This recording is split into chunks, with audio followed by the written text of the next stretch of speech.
ડિંડોલી પોલીસે આઈસર ટ્રકમાંથી લાખોના દારૂનો જથ્થો ઝડપી પાડ્યો છે તો આરોપી પોલીસને જોઈ ભાગી છૂટ્યા હતા। ડિંડોલી પોલીસ મથકનો સ્ટાફ પેટ્રોલિંગમાં હતો ત્યારે બાતમીના આધારે ડિંડોલી પોલીસે ડિંડોલી છત ગાર્ડનના પશ્ચિમ દિશાના ગેટ પાસે પાર્ક આઈસર ટ્રકની ઝડપી લેતા ટ્રકમાંથી 4,62,000થી વધુની કિંમતની 181 પેટી ભારતીય દારૂની બોટલોની મળી આવી હતી,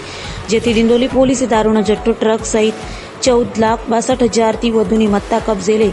ભાગી છૂટેલા ટ્રક ચાલકને ઝડપી પાડવા ચક્રો ગતિમાન કર્યા છે।